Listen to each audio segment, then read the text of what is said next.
हरे कृष्णा। सभी भक्तों का स्वागत है भक्ति शास्त्री पाठ्यक्रम में। हम ईशोपनिषद ग्रंथ से कल जो मंत्र नंबर 2 है उस पर चर्चा किए थे। कल के मंत्र में हमने श्रवण किया था कि जो पहला मंत्र है जिसमें ईशोपनिषद ये कहता है कि सब संपत्ति भगवान की है और जो इसको समझकर अपने जीवन में आचरण करता है और अपने जीवन में उस तत्व के इस सिद्धांत का पालन करता है उसको जीने का अधिकार है। और देखा जाए तो मनुष्य के लिए यही एकमात्र मार्ग है मुक्ति का। और उसके पश्चात जो आज का मंत्र है इसमें स्पष्ट रूप से बताया जाएगा कि जो उस सिद्धांत का पालन नहीं करता है तो वह कहाँ प्रवेश करता है, वह कहाँ जाता है, उसका गंतव्य स्थान क्या होता है। तो कल हमने जब चर्चा किया था कुछ उदाहरणों के साथ में, जैसे एक जमींदार का उदाहरण था कि सब संपत्ति तो जमींदार की होती है, केवल जो उसने एक नौकरी के रूप में एक व्यक्ति को नियुक्त किया है तो माली क्या करता है, उस जमींदार के कहने पे फल और फूलों को उगाता है और वह फल और फूल का भोग नहीं करता है, वह उस जमींदार को देता है। उसी प्रकार से भगवान ने प्रकृति के माध्यम से हमें सब वस्तुएं प्रदान की हैं। हमें उन वस्तुओं का उपभोग नहीं करना है, उपभोग करना है और जितना आवश्यकता है उतना हमें स्वीकार करना चाहिए, क्योंकि ज्यादा जब हम स्वीकार करते हैं तो लोभ उत्पन्न हो जाता है और लोभ होने से व्यक्ति नरक में प्रवेश करता है। नरक के 3 द्वार है, काम, क्रोध और लोभ। तो ईशोपनिषद स्पष्ट रूप से कहता है कि व्यक्ति अगर लोभ में पड़ गया, अपने ऐशो आराम को केंद्र बिंदु में रखकर उसने अपनी आवश्यकताओं को छोड़ दिया तो वह लोभ में प्रवेश कर जाता है और यह आसुरी वृत्ति है। हमने ये भी सुना था कि भगवान के साथ जुड़े रहकर हम प्रसन्न रह सकते हैं, पर जैसे ही हम सेवा के माध्यम से भगवान के साथ नहीं जुड़ते हैं तो हम इस संसार में दुख का अनुभव करते हैं, दुखी हो जाते हैं। और इसके पश्चात हमने कुछ उपमा भी श्रवण की थी, कुछ एनालॉगी थी, उपमा थी। प्रभुपाद बहुत सुंदर रूप से समझाते हैं कि बहुत सारे वाद हैं, समाजवाद है, मानवतावाद है, परोपकारवाद है। मनुष्य के लिए सब अच्छा है परंतु इसके केंद्र बिंदु में कृष्ण को रखना चाहिए, ईशावास्यम इदम सर्वम, उस तत्व को रखना चाहिए, तभी वह व्यक्ति ईश भावना में जागृत हो सकता है। नहीं तो वह जो कार्य है वह पशु के समान माना जाएगा। और वर्ण और आश्रम के अनुसार हमारे जो नियत कर्तव्य है उसको करते हुए हमें भक्ति को प्राधान्य देना चाहिए। जो ब्राह्मण है, ब्राह्मण का नियत कर्तव्य है उसको ज्ञान प्रदान करना चाहिए दूसरों को, और बदले में वह कुछ मांग नहीं करना चाहिए, डिमांड नहीं करना चाहिए। उसको कहते हैं नैष्कर्म या नैष्कर्म या निष्काम कर्म। तो निष्काम कर्म योग के साथ में हमारी भक्ति रहनी चाहिए, तभी हम उस योग के मार्ग में अग्रसर हो सकते हैं, आगे बढ़ सकते हैं। अब आज का जो श्लोक है उसको हम उच्चारण करेंगे। ये मंत्र नंबर 3 है। आसुर्यानाम ते लोका अंधेन तमसावृता तान ते प्रेत्य अभिगच्छन्ति ये के चात्महनो जना। असुर्यानाम ते लोका अंधेन तमसावृता तान् ते प्रेत्य अभिगच्छन्ति ये के चात्महनो जना। असुर्यानाम ते लोका अंधेन तमसावृता तान् ते प्रेत्य अभिगच्छन्ति ये के चात्महनो जना। एक प्रभु जी उच्चारण करें, एक माता जी उच्चारण करें। असुर्यानाम ते लोका अंधेन तमसावृता तांस्ते प्रत्याभिगच्छन्ति एके चात्महनो जना।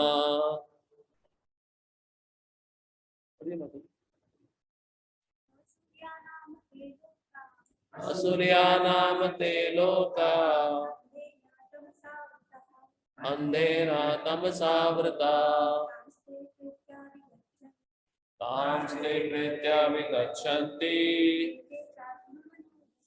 ये के चात्महनो जना। शब्दार्थ असुर्या असुरों के निमित्त, नाम नाम से प्रसिद्ध, ते वे, लोकः लोक, अंधेन अज्ञान से, तमसा अंधकार से, आवृता ढके हुए, तान उन लोगों को, ते वे, प्रेत्य मृत्यु के बाद, अभिगच्छन्ति प्रवेश करते हैं, ये जो कोई, के हर एक, च तथा, आत्महनः आत्मा का हनन करने वाले, जनः व्यक्ति।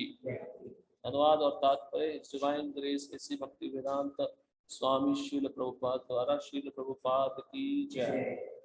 अनुवाद। आत्मा का हनन करने वाला चाहे वह जो भी हो, उन लोगों में प्रवेश करता है जो अश्रद्धा के जगत के नाम से विख्यात और अंधकार तथा अज्ञान से पूर्ण है। अब देखिए, इस श्लोक में एक शब्द आया है प्रेत्य। प्रेत्य का अर्थ प्रभुपाद जी लिखते हैं मृत्यु के बाद। जैसे किसी का देहांतरण होता है, कोई अपने शरीर को छोड़ता है, तो एक तरह से वो मृत माना जाता है, उसको प्रेत भी कहते हैं। इसलिए यहाँ पे प्रेत्य शब्द का उपयोग किया गया है। मृत्यु के बाद उस शव को प्रेत माना जाता है। सब डरते हैं ना, सब क्या कहते हैं उसको, जल्दी से लेके जाओ, इसलिए उसको प्रेत्य शब्द भी बोलते हैं। संस्कृत इतनी सुंदर भाषा है, एक शब्द के बहुत सारे अर्थ निकलते हैं, इसलिए उसको प्रेत्य कह रहे हैं।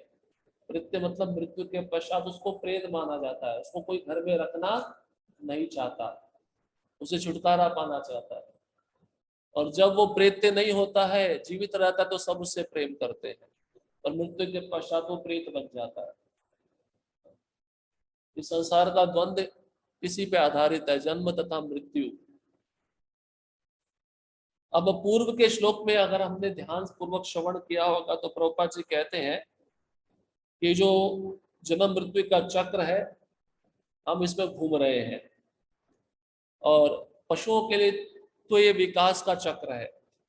पशु योनि में क्या होता है, जब एक योनि खत्म होती है, ऑटोमेटिक वो अगली योनि में चला जाता है अपने विकास के क्रम के अनुसार। और मनुष्य योनि एक ऐसी योनि है जिसमें हम तय कर सकते हैं कि हमें कहाँ जाना है। जैसे पूर्व के श्लोक में ईशोपनिषद स्पष्ट सिद्धांत प्रस्तुत करता है कि जीने का अधिकार उसको है।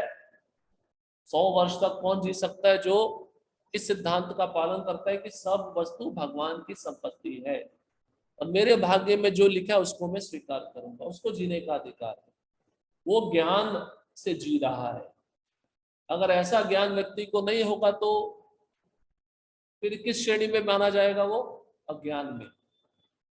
उसको ज्ञान नहीं है फिर, और अज्ञान ही हमारे पाप की जड़ होती है।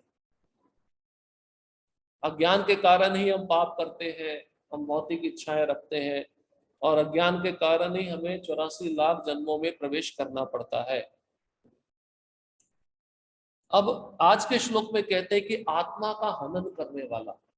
अभी प्रश्न ये उठता है, आत्मा को कौन मार सकता है? आत्मा को तो कोई मार नहीं सकता, और यहाँ पे ये शब्द क्यों प्रयोग किया गया, आत्मा का हनन करने वाला? कोई बता सकता है? आत्मा का हनन करने वाले को आत्महा भी कहते हैं, आत्महा। इसका मतलब क्या होगा? हाँ, जो भक्ति नहीं कर रहा है वो अपनी आत्मा का हनन ही कर रहा है। जैसे जीव का स्वाभाविक सिद्धांत क्या है, जीव का स्वरूप क्या है? हाँ, कृष्ण का नित्य दास बनना। अब कृष्ण का नित्य दास बनने के अतिरिक्त हम जो कुछ भी कर रहे हैं संसार में, वो आत्मा का हनन करने वाला है। जो कार्य भगवान से संबंधित नहीं है, इसलिए तो भागवतम में एक श्लोक आता है, श्रम एव ही केवलम। आप संसार में कुछ भी कार्य कर रहे हो, उस कार्य के द्वारा अगर भगवान के प्रति रति जागृत नहीं हो रही, भगवान के प्रति प्रेम जागृत नहीं हो रहा, तो वह कार्य कैसा है? श्रम एव ही केवलम। श्रम मतलब मेहनत, और व्यर्थ की मेहनत, जिससे हमें अंत में कोई भी लाभ पहुंचने वाला नहीं है। और फिर दूसरा श्लोक बताते हैं, अगर व्यक्ति कोई भी कार्य करके उसके पीछे उसकी भावना ऐसी है कि वह भगवान का प्रेम प्राप्त करे, या इस भावना से कार्य कर रहा है कि मुझे भगवान का प्रेम प्राप्त हो जाए, तो उसके लिए कौन सा श्लोक है? अंते नारायण स्मृति। अंत में उसको भगवान नारायण का स्मरण होना चाहिए। और नारायण का स्मरण कैसे होता है? जब आप जीवन भर भक्ति में कार्य करोगे, श्रद्धा पूर्वक, गंभीरता पूर्वक, तभी अंत में भगवान नारायण का स्मरण होगा। अन्यथा वो स्मरण कर पाना संभव नहीं है। उसके लिए अभ्यास भी तो चाहिए ना। अभ्यास जब तक नहीं करेंगे तो उस क्षेत्र में हमें हमें परिपक्वता प्राप्त नहीं होती। समझ रहे बात को? क्षेत्र में परिपक्वता कब प्राप्त होगी? जब हम उसके लिए अभ्यास करेंगे निरंतर। आपने देखा है, एक रॉक सॉलिड, एक पत्थर होता है, चट्टान होती है, बहुत ही सख्त होती है, और अगर ऊपर से पानी गिरता रहे निरंतर उस चट्टान के ऊपर, तो उसमें क्या हो जाएगा?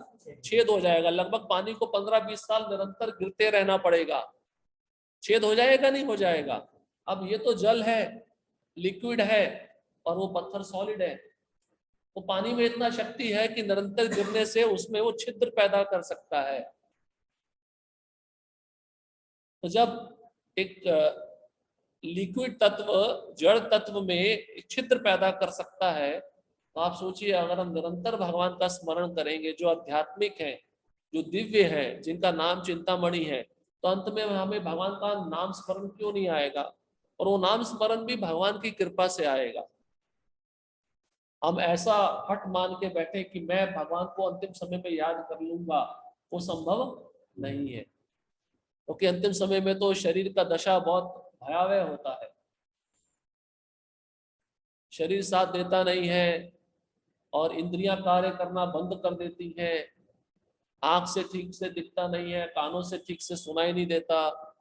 जीवा जो रस युवा अवस्था में प्राप्त करती है, वह रस उसको वृद्धावस्था में ठीक से प्राप्त नहीं हो पाता।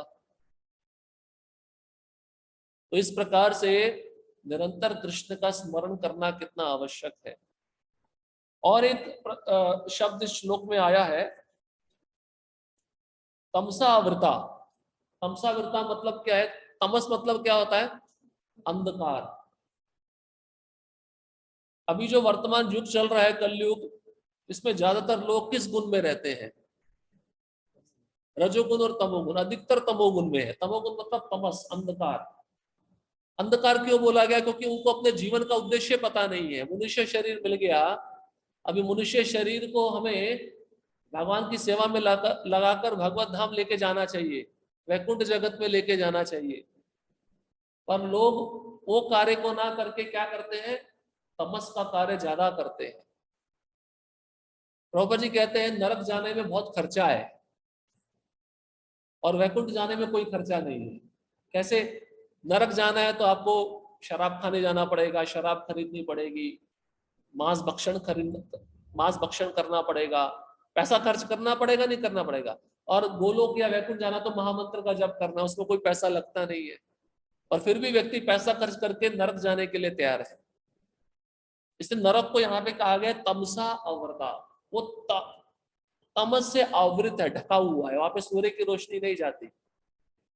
भागवतम के पंचम स्कंद में ये जो नरक लोक है, ये पृथ्वी के नीचे पाताल लोक है, सबसे नीचे, उसके दक्षिण दिशा में है। वहां पे सूर्य का रोशनी नहीं जाता, इसलिए उसको तमसा आवृता कहा गया। ये अंधकार से ढका हुआ है पूरा।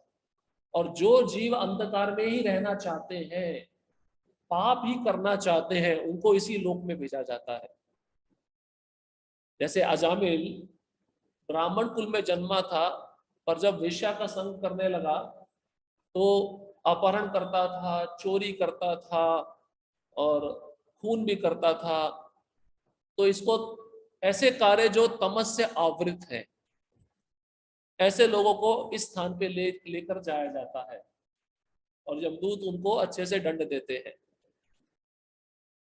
अब आत्मा का हनन करने वाला, भागवतम में ऐसा बताते हैं कि जो कसाई होता है, जो रोज पशुओं का वध करता है, उसको भी आत्महा कहा गया, क्योंकि उसका कार्य बहुत उग्र है।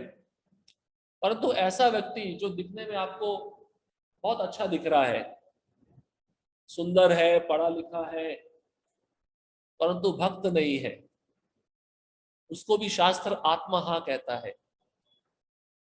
उसका भी स्तर उस कसाई से किया जाता है। क्यों? क्योंकि वो भगवान की भक्ति में नहीं लगा हुआ है। उसको भी आत्महा बोला गया है, चाहे वो कितना भी गुणवान क्यों ना हो, चाहे वो कितना भी चरित्रवान क्यों ना हो, परंतु अगर वह भगवान का भक्त नहीं है, उसको आत्महा की श्रेणी में ही गिना जाएगा, ऐसा शास्त्र स्पष्ट कहता है।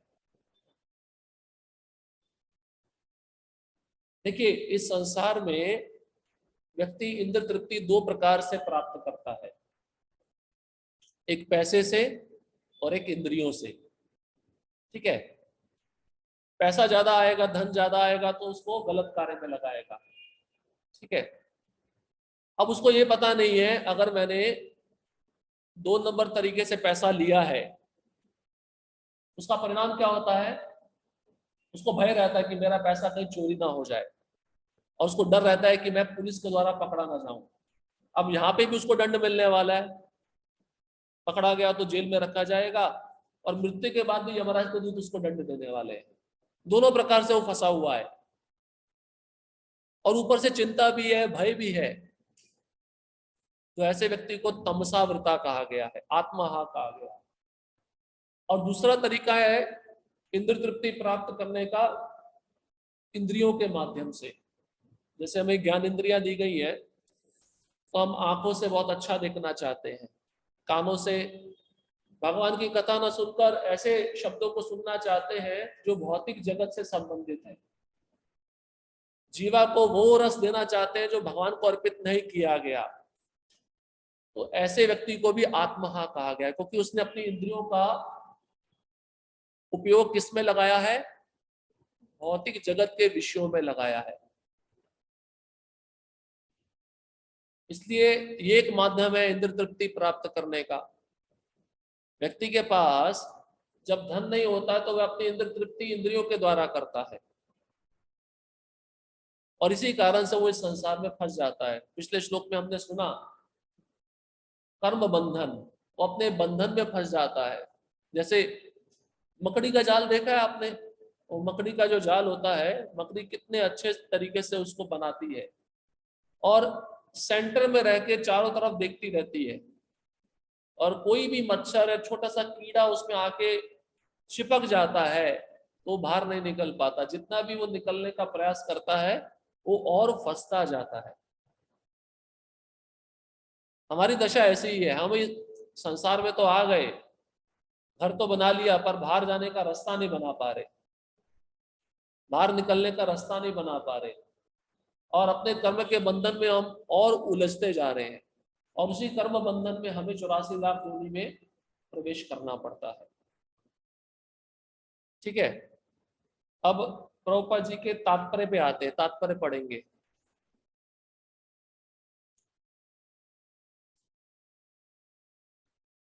मनुष्य जीवन अपने भारी उत्तरदायित्व के कारण पशु जीवन से भिन्न होता है। जो लोग इन दायित्वों से अवगत हैं और इस भाव से कार्य करते हैं वे सुर कहलाते हैं, और जो इन दायित्वों की अवहेलना करते हैं या जिन्हें इनकी सूचना भी नहीं रहती वे असुर कहलाते हैं। ये दो प्रकार के मनुष्य सारे विश्व में पाए जाते हैं। ऋग्वेद में कहा गया है कि सुर लोग सदैव भगवान विष्णु के चरण कमल को लक्ष्य बनाकर तद अनुसार कर्म करते हैं। उनका पथ सूर्य के पथ के ही समान दीदीप्यमान रहता है। अब प्रभुपाद जी कहते हैं उत्तरदायित्व। उत्तरदायित्व को इंग्लिश में कहते हैं रिस्पॉन्सिबिलिटी, जिम्मेदारी। तो मनुष्य शरीर जिम्मेदारी वाला है या नहीं है? पर आज के जगत में हर किसी को पूछा जाए जिम्मेदारी क्या है, तो वो कॉमन उत्तर क्या देगा?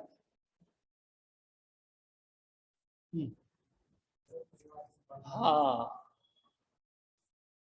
आप किसी आम आदमी को पूछो जिम्मेदारी क्या है आपकी, वो सोचेगा मेरे बेटे का थोड़ा नौकरी नहीं लगा है, और नौकरी लग जाए तो मुझे खुशी होगी, और मेरी बेटी का विवाह नहीं हो पा रहा है, उसके लिए कोई अच्छा लड़का नहीं मिल पा रहा है। लोग ये उत्तरदायित्व समझ के बैठे हुए हैं, जबकि प्रभुपाद ने पहले वाक्य में स्पष्ट कर दिया उत्तरदायित्व क्या है। ये मनुष्य शरीर ही सबसे बड़ा उत्तरदायित्व है। अगर आपने ठीक से इसको भगवान की सेवा में नहीं लगाया, देखिए दो शब्द हैं, यूज इट और लूज इट। समझने का प्रयास करें। यूज मतलब ठीक से उपयोग में लाना। अगर आपने ठीक से उपयोग में नहीं लाया तो प्रकृति इसको छीन लेगी। लूज इट, आपको गंवाना पड़ेगा। जैसे उदाहरण के रूप में मान लो आश्रम में एक भक्त रह रहा है और उसको प्रचार के लिए एक मोटरसाइकिल दी है। वो मोटरसाइकिल लेके प्रचार बहुत अच्छा कर रहा है, पर तो अचानक 2 महीने से मोटरसाइकिल काम में ला नहीं रहा है, उसने एक जगह पे खड़ी कर दी है। अब एक जगह पे मोटरसाइकिल खड़ी रहेगी तो क्या होगा? जंग लगेगा नहीं लगेगा? तो फिर मैनेजर के पास बात पहुंचेगी। जिस मैनेजर ने उसको चाबी दिया था सेवा के लिए, वही मैनेजर के पास दूसरा वक्त जाके बोलता है आपने जो सेवा उनको दिया है वो ठीक से नहीं कर रहे हैं। तो मैनेजर बुलाएगा, भाई तुम अभी 2 महीना हो गया वो मोटरसाइकिल को ठीक से आप यूज नहीं कर रहे हो, चाबी वापस दे दो। हमारे साथ भी ऐसा ही होगा। भगवान ने आपको मनुष्य शरीर दिया है, किसके लिए? किसके लिए? खाने के लिए, भगवान की सेवा और भक्ति करने के लिए। और आप ठीक से नहीं करोगे, अंत में प्रकृति आपसे शरीर छीन लेगी, आपको सुअर कुत्ते का शरीर दे देगी आपके वर्तमान कर्म के अनुसार। इसलिए दायित्व है, यही उत्तरदायित्व है, यही रिस्पॉन्सिबिलिटी है। रिस्पॉन्सिबिलिटी ये नहीं है कि मेरा परिवार कैसे चले। हर जीव अपना कर्म लेके आया है और अपने विगत कर्मों के अनुसार उसको उसके जीवन में सुख दुख का अनुभव हो रहा है। उत्तरदायित्व ये है कि मैं भगवान के धाम कैसे जाऊं, मैं भगवत प्राप्ति कैसे करूं। व्यक्ति अगर ये चिंतन कर रहा है तो तब वो उत्तरदायित्व अच्छे से निभा रहा है।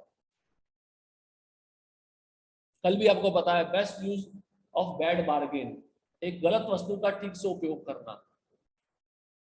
ये शरीर क्या है? कफ पित्त वायु का थैला है ना।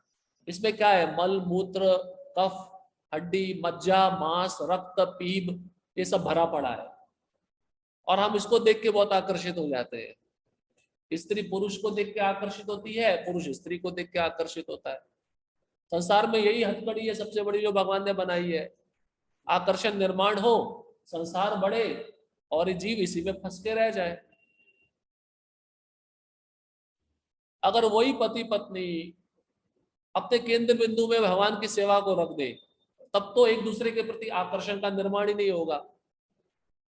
क्योंकि चमड़े का थैला तो जाने वाला है एक दिन, या तो ये राख बनेगा जलकर, या इसको गीद कुत्ते खाएंगे, बाद में इसका रूपांतर मल में हो जाएगा, या इसको दफनाओगे तो कीड़े खा जाएंगे। इसका कुछ उपयोग नहीं है मृत्यु के बाद, इसलिए उसको उपयोग में लाओ कृष्ण की सेवा करके। यही एक आपको अधिकार मिला है और ईशोपनिषद यही बता रहा है।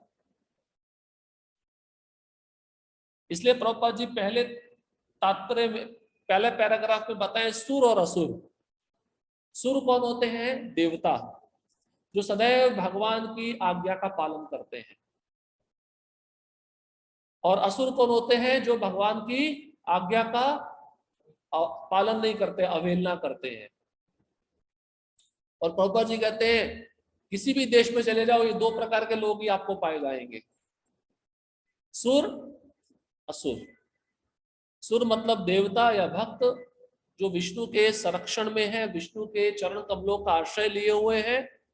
और असुर जो विष्णु के विपरीत हैं। विपर्यया, शास्त्र में दो शब्द हैं, विपर्यया विस्मृति।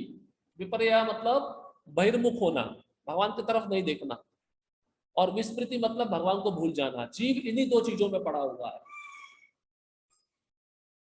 अंतर्मुख बहिर्मुख। अंतर्मुख मतलब भक्त भगवान के सामने खड़े रहते हैं, उनको देखते रहते हैं, और असुर भगवान को देखना नहीं चाहते। और विस्मृति, भक्त सदैव भगवान का स्मरण करता है, और असुर भगवान का स्मरण कभी भी नहीं करता। इसलिए इस वैकुंठ जगत को भगवान प्रभुपाद जी कहते हैं ऐसे जीव वहीं पे जाते हैं जो नित्य भगवान का स्मरण कर सके। और ऐसे जीवों को इस संसार में भेजा जाता है भौतिक जगत में जो भगवान को हमेशा भूले रहे। ये अंतर है भौतिक जगत और आध्यात्मिक जगत में। और एक बात प्रभुपाद जी बता रहे हैं, जो वैष्णव होते हैं, ब्राह्मण होते हैं या सुर होते हैं, उनका पथ किसके समान होता है? सूर्य के समान होता है। इसलिए ऋग्वेद में एक मंत्र आता है, ओम तद विष्णु परमं पदम सदा पश्यन्ति सूर्यः दिवीव चक्षुरादतम तद्विप्रासो विपर्यवो जाग्रिम वासा समिन्दते विष्णुर्यत् परमं पदम। ब्राह्मण जो होते हैं, देवता होते हैं, वैष्णव होते हैं, वो केवल वैकुंठ लोक की तरफ देखते हैं, क्योंकि उनका गंतव्य स्थान, उनका लक्ष्य वही है। और आसुरी लोग, उनका लक्ष्य क्या है? इस संसार में अपने स्थान को बनाए रखना, ज्यादा से ज्यादा धन संचय करना, और भगवान की सत्ता को नकार देना।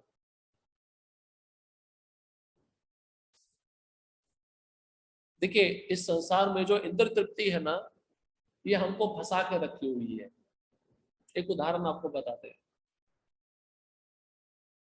हाथी जो होता है ना, हाथी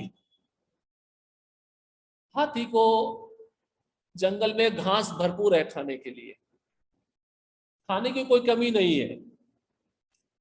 और हाथी जब गन्ने को देखता है तो पागल हो जाता है।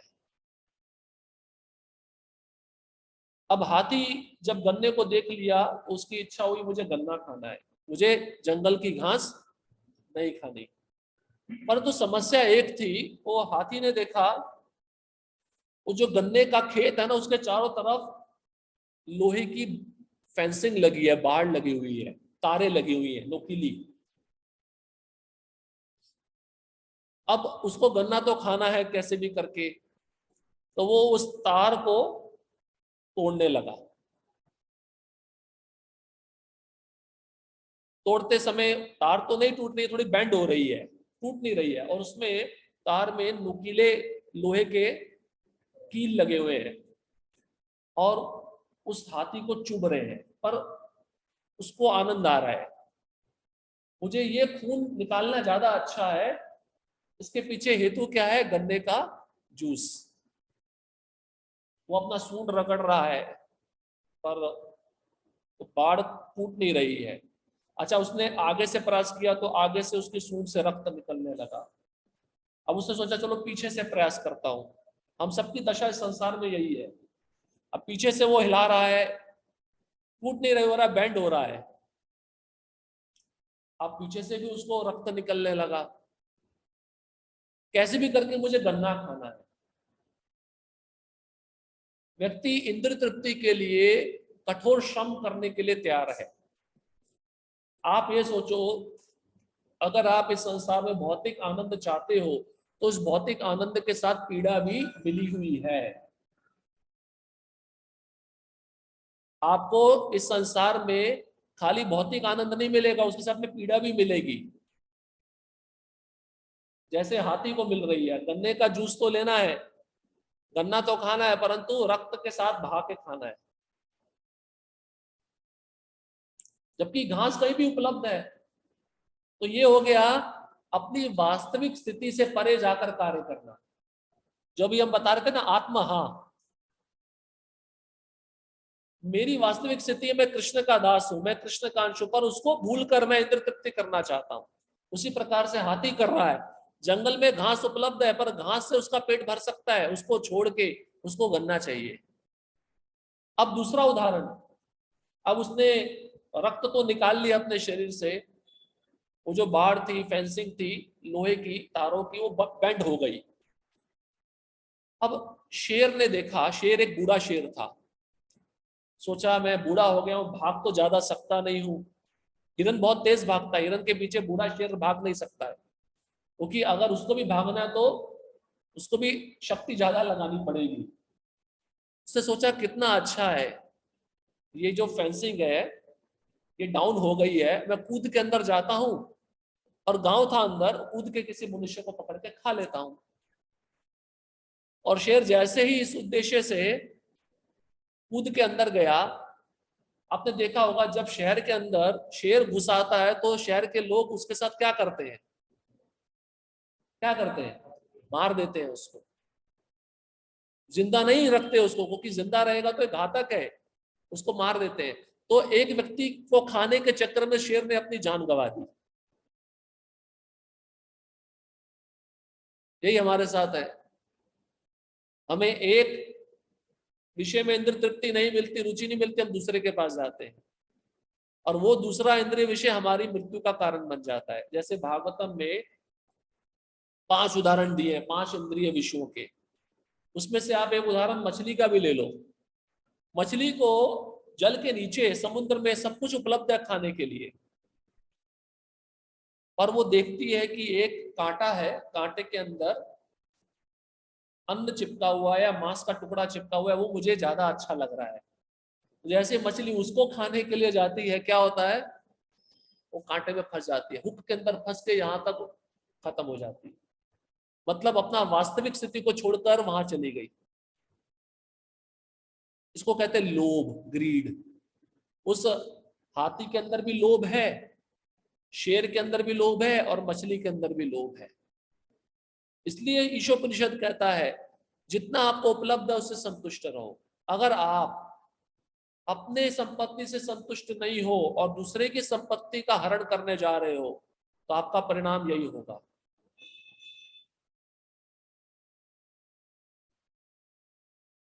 उदाहरण समझ में आ गया आपको? इस संसार में प्रत्येक व्यक्ति यही कर रहा है, भक्त भी यही करते हैं। कैसे? अभी भक्तों को अच्छा भक्तों का संग मिला है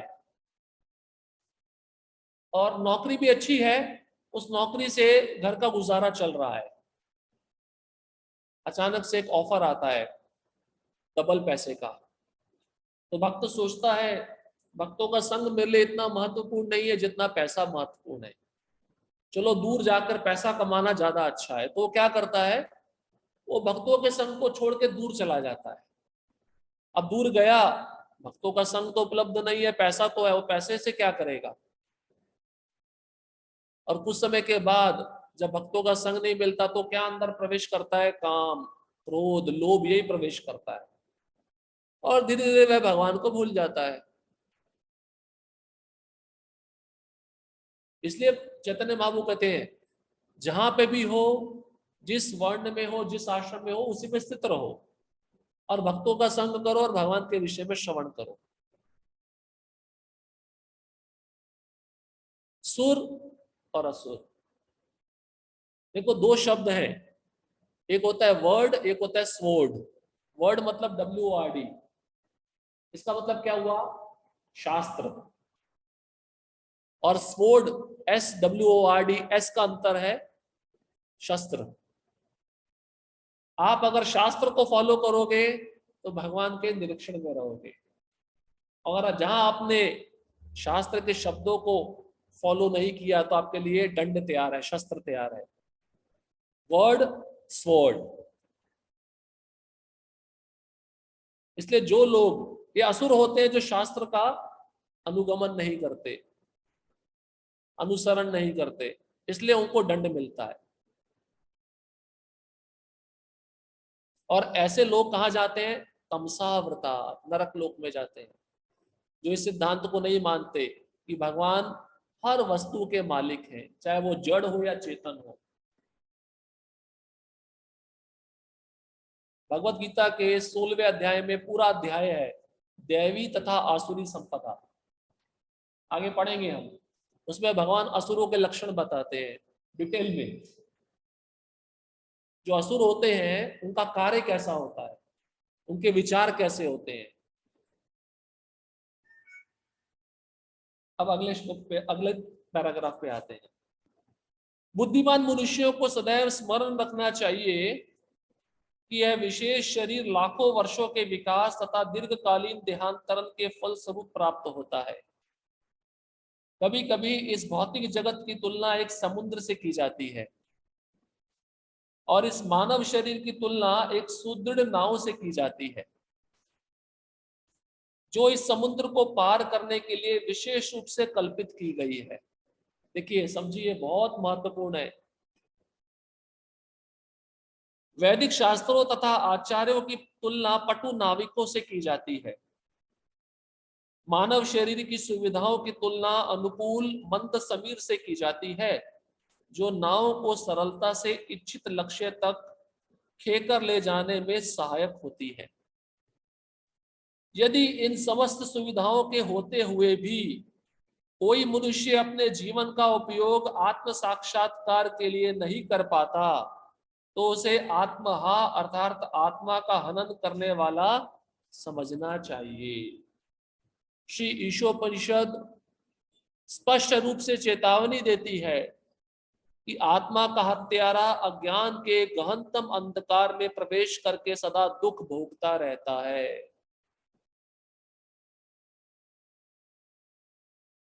अभी हम उत्तरदायित्व की चर्चा कर रहे थे ना, जिम्मेदारी, रिस्पॉन्सिबिलिटी। एक उदाहरण और भी मेरे मन में आया। भागवतम में बहुत प्रसिद्ध श्लोक है, पिता न सस्यात जननी न सस्यात गुरु न सस्यात। भगवान ऋषभ देव अपने 100 पुत्रों को जब उपदेश दे रहे थे, उन्होंने ये श्लोक बोला है। क्या श्लोक कहा है? कि पिता को पिता नहीं बनना चाहिए, माता को माता नहीं बनना चाहिए, गुरु को गुरु नहीं बनना चाहिए।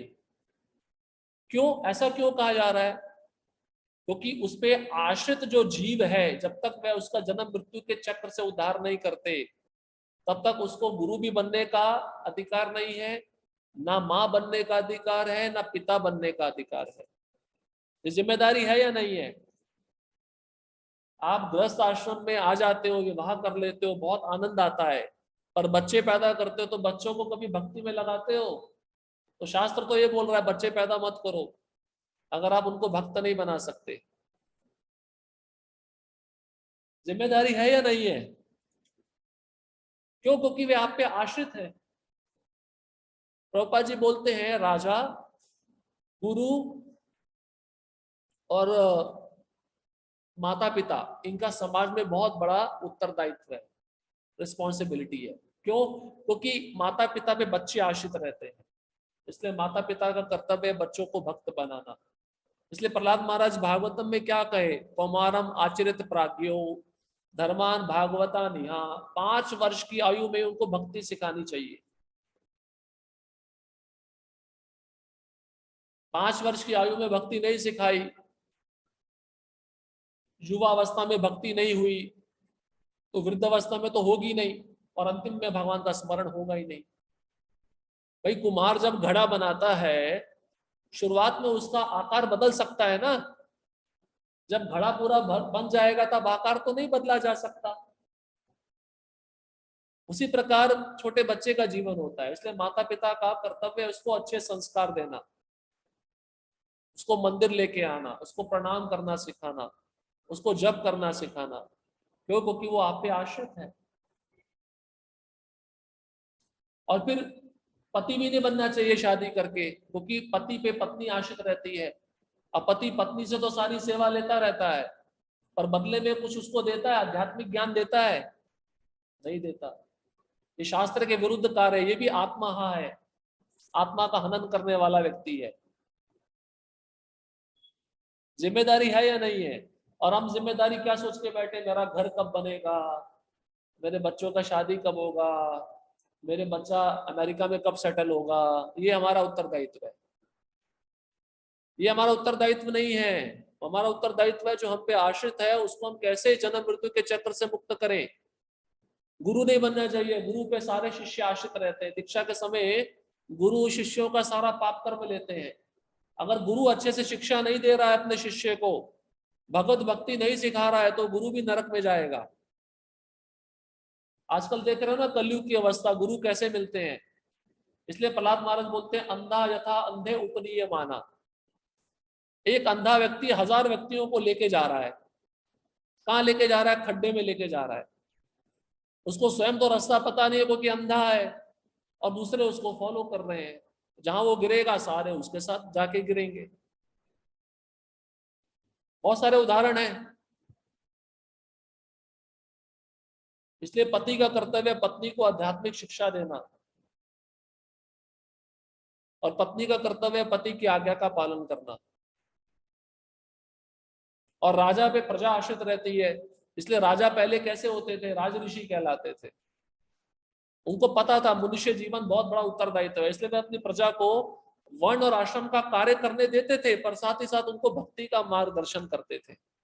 परीक्षित महाराज, युधिष्ठिर महाराज, ये सब राज ऋषि थे। उन्होंने अपने अम्बरीश महाराज, अम्बरीश महाराज के राज्यकाल में ऐसा बताया गया कि प्रत्येक व्यक्ति भक्त था। और अम्बरीश महाराज इतने शुद्ध भक्त थे, उनका आचरण देखकर उनकी प्रजा स्वर्ग लोक जाने की भी कामना नहीं करती थी। भागवतम में लिखा है।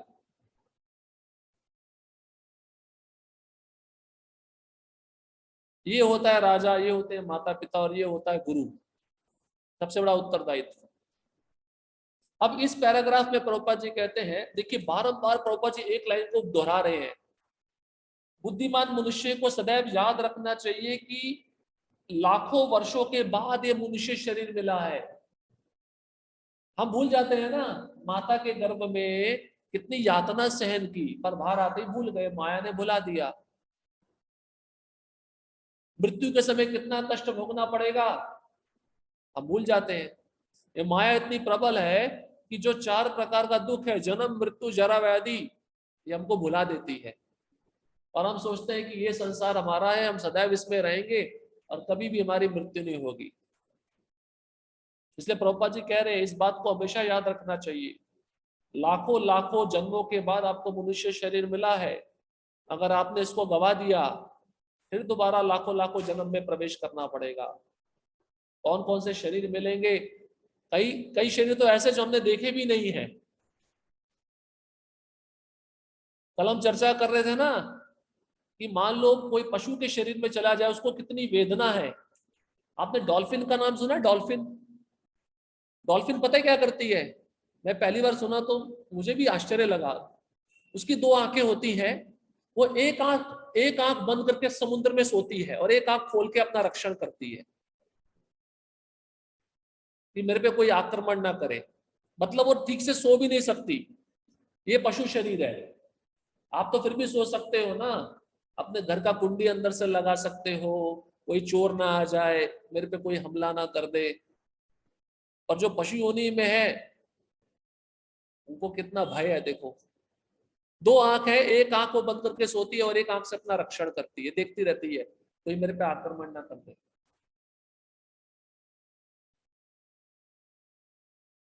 और इन पशुओं की तो जितनी भी इंद्रियां हैं उसमें से एक इंद्रियों के कारण वो मृत्यु को प्राप्त हो जाते हैं। जैसे हिरन जो होता है वो संगीत सुनने का बहुत आदी रहता है, तो जो शिकारी होता है उसको कैसे पकड़ता है, अच्छा संगीत बजाता है, और जब हिरन उस संगीत को सुनकर मुग्ध हो जाता है तो शिकारी तीर मार देता है। वो हिमालय में केसर, जिस हिरन, केसरी बोलते हैं ना, केसरी, उस हिरन के यहाँ से सुगंध निकलता है, वो केसर होता है, उसको ऐसे पकड़ा जाता है। खाली कान के कारण वो मारा गया। मछली जीवा के कारण मारी जाती है, लोभ। हाथी स्पर्श, उसको मैथुन सुख बहुत अच्छा लगता है, हथनी के साथ संग करना बहुत अच्छा लगता है, वो स्पर्श सुख के कारण मारा जाता है। भंवरा सुगंध के कारण मारा जाता है, और पतंगा आंख के कारण मारा जाता है। ये इन सब जीवों की एक एक इंद्रियां कमजोर है, उसके कारण वो मारे गए। हमारा मनुष्य शरीर में सारी इंद्रियां कमजोर है, हमारी क्या दशा होगी। अब प्रभुपाद जी आत्महा का वर्णन करते हैं। आत्महा, देखो ये मनुष्य शरीर किसकी, इसकी तुलना किससे की गई है? मनुष्य शरीर की तुलना किससे की गई है? पढ़ो, किससे की गई है? एक नाव से की गई है। और भौतिक संसार की तुलना किससे की गई है? समुद्र से। समझ में आ रहा उपमा?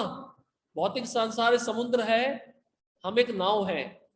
अब नाव को एक छोर से दूसरे छोर लेके जाना है, किसकी आवश्यकता पड़ती है? नाविक। नाविक कौन है? गुरु, प्रामाणिक गुरु, कोई ढोंगी गुरु नहीं। उसके बाद में अनुकूल समीर भी होना चाहिए, अनुकूल हवा होनी चाहिए। वो क्या है? वेद और शास्त्र या भक्तों का संग। अगर ये सब मिल गया आपको फिर भी उसका लाभ नहीं उठा पा रहे हो, तो ऐसे व्यक्ति को क्या कहा गया है? क्या कहा गया है? आत्महा, आत्मा का हनन करने वाला, आत्मा का हत्यारा।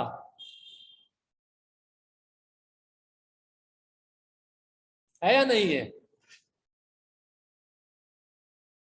देखो प्रकृति के तीन ही गुण है, और व्यक्ति इन तीन गुणों में कार्य कर रहा है। हाँ, जब शुद्ध भक्त हो जाता है इन तीन गुणों से परे हो जाता है। भगवत गीता में एक श्लोक है ना, जो सत्वगुणी होते हैं वो उच्च लोक में जाते हैं, जो रजोगुणी होते हैं वो इस पृथ्वी पे रह जाते हैं, और जो तमोगुणी होते हैं वो नरक में जाते हैं या पशु योनि में जाते हैं।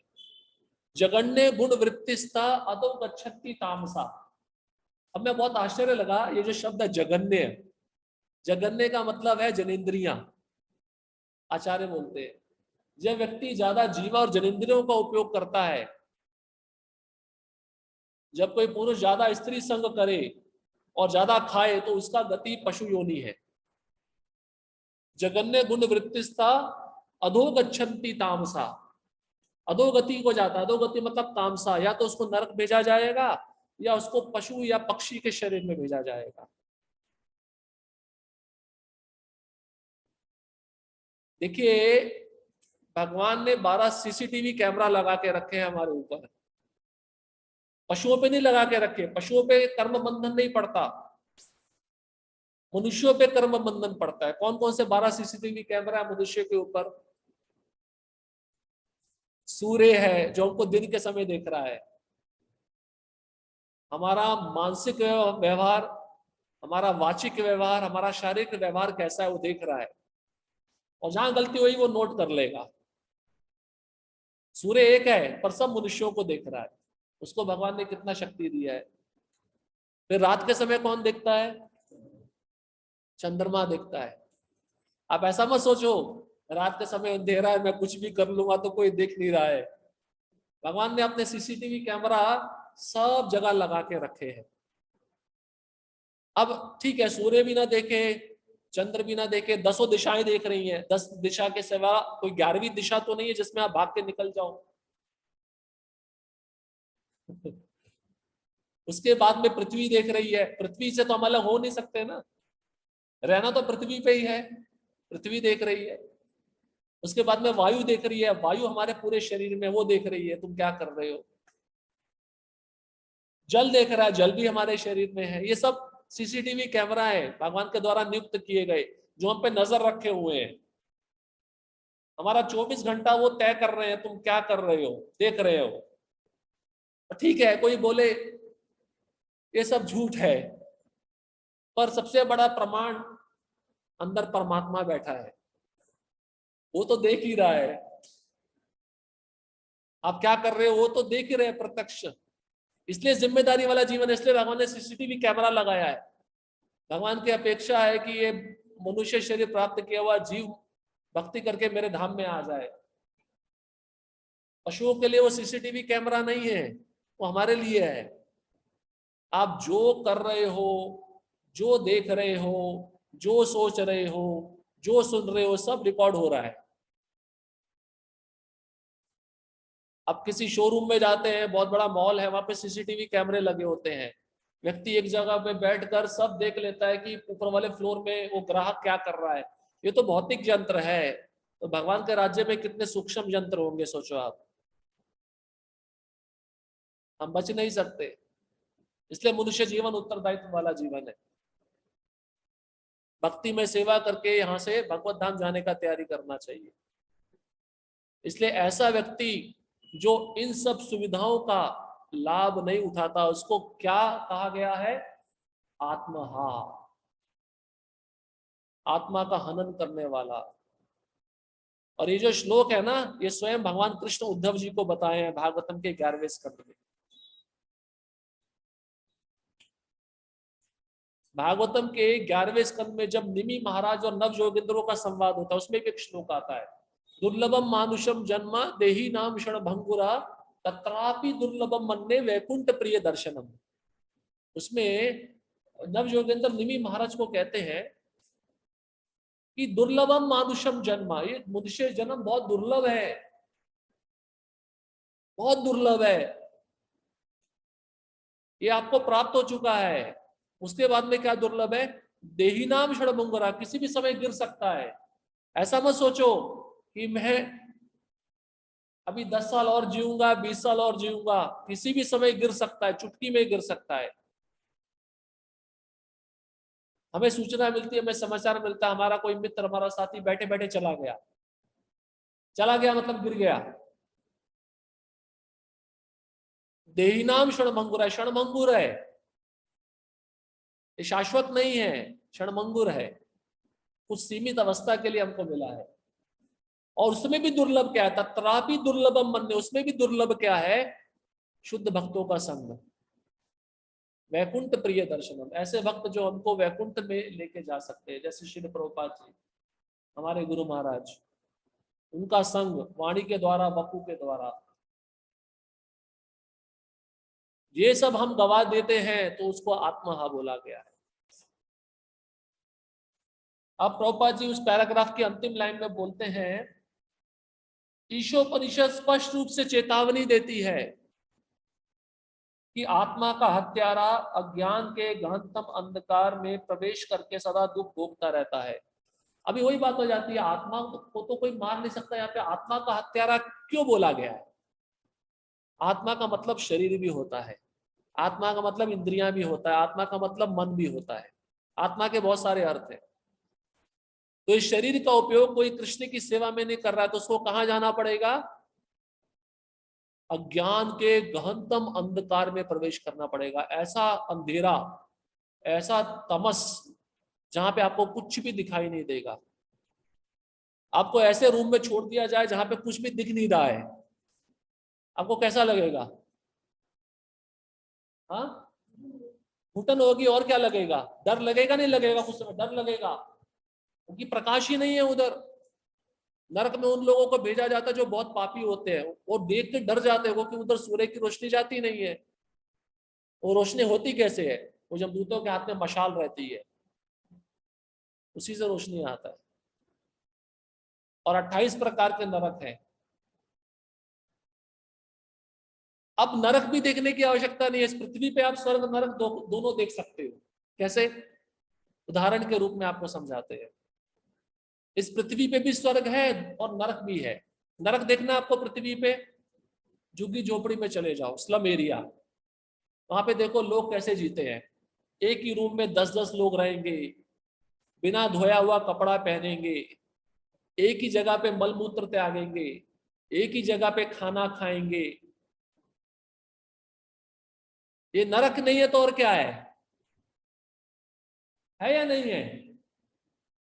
और स्वर्ग देखना है तो इस पृथ्वी पे देख सकते हो। कुछ ऐसी सोसाइटी मिलेगी आपको, बहुत सुंदर घर बने होंगे, सफाई होगी, स्वच्छ कपड़े पहने होंगे, व्यवहार अच्छा होगा, वो स्वर्ग है। पृथ्वी पे आपको दोनों दिख जाएगा। समस्या क्या हो रही है, प्रभुपाद जी एक कहानी बताते हैं। पुनर्मुषिक भवा, एक साधु था, उसके पास चूहा आया। चूहे ने बोला साधु को, बाबा मुझे बिल्ली बना दो। क्यों भाई? मेरे पीछे बिल्ली लगी है, मेरे को खा जाएगी। उस साधु के पास में शक्ति थी, उसने मंत्र फेंका और वो चूहा कौन बन गया? बिल्ली बन गया। ये कहानी क्यों बताई जा रही है, इसके पीछे आपको शिक्षा बताएंगे। बिल्ली बन गया। अब कुछ समय के बाद बिल्ली दौड़ती हुई आई साधु बाबा के पास में। बिल्ली बोली मुझे कुत्ता बना दो। क्यों? मेरे पीछे कुत्ता लगा हुआ है। तो साधु ने दया करके उसको कुत्ता बना दिया। कुत्ता दौड़ते हुए आया, कुछ समय के बाद में बोले अभी क्या हुआ? बोले मेरे पीछे शेर लगा है, मुझे शेर बना दो। जल लिया, मंत्र फूक दिया और शेर बना दिया। अब जैसे वो शेर बना, वो दांत ही साधु को दिखाने लगा। तो साधु ने सोचा अच्छा मैंने तुमको शेर बनाया और तुम मुझी पे आघात कर रहे हो। पुनर्मुषिक भावा, संस्कृत में चूहे को बोलते हैं मुशिक। पुनर् मतलब फिर दोबारा चूहा बन जाओ, वो चूहा बन गया। कहने का मतलब यह है, प्रभुपाद जी हंसते हुए बोलते हैं लेक्चर में, ये कलयुग का प्राणी क्या कर रहा है? यही चीज कर रहा है। पृथ्वी पे था, पहले बैलगाड़ी थी, बैलगाड़ी के बाद आधुनिक प्रगति हुई, क्या बना लिया? गाड़ी, मोटर गाड़ी। मतलब चूहे से बिल्ली बन गया। अब मोटर गाड़ी बन गई, उसके बाद में वहां पे इच्छा भरी नहीं, बड़ी बड़ी बिल्डिंगे, स्काई स्क्रेपर, आसमान को छूने वाली बिल्डिंगे। बिल्ली से क्या बन गया? कुत्ता, स्काई स्क्रेपर बिल्डिंग। अब वहां पे भी उसकी इंद्र तृप्ति खत्म नहीं हुई, उसने विमान बना लिया। कुत्ते से बन गया शेर। अभी विमान बना लिया, वहां पे भी इंद्र तृप्ति खत्म नहीं हुई। बुलेट ट्रेन, बुलेट ट्रेन बनाई, बुलेट ट्रेन के बाद अंडरग्राउंड ट्रेन। भाई मुशिक कहाँ रहता है? जमीन के नीचे ही रहता है ना। तो वही स्थिति आ गई ना हमारी। प्लेन बना के, शेर बन के हम पुनः अंडरग्राउंड ट्रेन बना रहे हैं। पुनः मुशिक भवा, इंद्र तृप्ति का विस्तार करके हमारा हाल भी वही है। और उसमें भी सुख मिल रहा है क्या? उसमें भी आनंद मिल रहा है क्या? उसमें समस्या बढ़ रही है। चलो अभी खान पान पे आ जाते हैं। आजकल तो आप खान पान देख लो लोगों का कैसा है, ज्यादा बताने का आवश्यकता नहीं। 2 साल हम लॉकडाउन में बैठे रहे, किसके कारण? कोरोना के कारण। कोरोना क्यों हुआ? क्या खाने से हुआ? आप सबको पता है। जब हम अपने आदतों में, व्यवहार में सुधार नहीं लाएंगे, तब तक हमको नरक में जाना पड़ेगा और 84 लाख जोनी में प्रवेश करते रहना पड़ेगा। विदेश में एक 70 के दशक में एक बीमारी आई थी, काउ मैड डिजीज। विदेशी लोग क्या करते थे, देसी गाय तो नहीं है, जर्सी गाय रहती है, तो जर्सी गाय को पालते थे और जब वो मर जाती थी, उसके शरीर से कुछ तत्व निकाल के उसका चूरा बना लेते थे, पाउडर। पाउडर बना के उस गाय के बच्चों को खिलाते थे, बछड़ों को। वो बछड़ों को खिलाने से उसमें एक भीषण बीमारी पैदा हो गई। और जब वो बच्चा बड़ा हो जाता था, बछड़ा, उसको काट के वही लोग खा जाते थे और वही बीमारी उन मनुष्यों में आ गई। जैसे कोरोना फैला, वो भी ये भी स्प्रेड डिजीज थी, फैलने वाली बीमारी थी, महामारी। उससे बहुत ज्यादा मात्रा में लोगों की मृत्यु शुरू हो गई। इसलिए उसको नाम दिया गया काउ मैट डिजीज। फिर चिकन फ्लू आ गया। ये अद्भुत बीमारियों का दर्शन हमें क्यों मिल रहा है? क्योंकि भगवान ने जो हमारे लिए नियत किया था वो हम खा नहीं रहे हैं। हम क्या खा रहे हैं? प्रकृति के विरुद्ध जाके खा रहे हैं। और प्रभुपाद बोलते हैं जो आप प्रकृति के विरुद्ध करोगे आपको उसको दंड भोगना ही पड़ेगा, प्रकृति आपको नहीं छोड़ेगी। चिकन फ्लू क्यों आया? आप देखो, एक अजीब सी मनोधारणा है जीव के मन में। आप मांस की दुकान में जाओ, वहां पे आपको दिखेगा एक एक एक फोटो दिखेगा, शायद आपने देखा नहीं हो, देखा होगा नहीं देखा होगा। मांस खाने पर ऐसे बॉडी बना के एक चित्र होता है। मांस खाने से कोई बॉडी बनता है क्या? हाँ, हाथी का चित्र लगाते तो समझ भी सकते थे, हाथी तो ज्यादा शक्तिशाली होता है। जो भगवान ने हमको नियत किया गया है उसको हम छोड़ के और देखो, लोग इंद्र तृप्ति पे इतना ललायित है तो सोचते हैं कोरोना चला गया ना, अभी दोबारा खाना शुरू कर देते हैं। ये बीमारी कहां से आई है उनको पता है, और हम खाएंगे हमको बीमारी हो जाएगा। और कई लोगों को इसका भी भय नहीं है। इंद्र तृप्ति का स्तर इतना ऊंचा है उनका।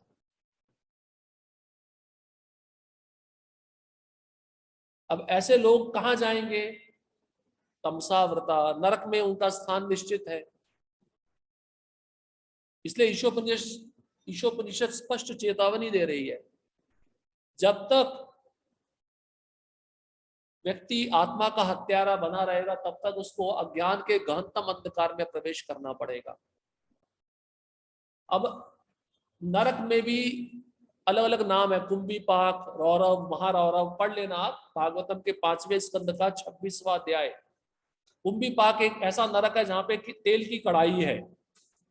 वो तेल की कढ़ाई हमारे रसोई की कढ़ाई जितनी नहीं है। वो जो नरक है ना, ऐसा बताते हैं जो नरक लोक है, पृथ्वी जितनी पृथ्वी है उतना नरक लोक का ऑफिस है खाली।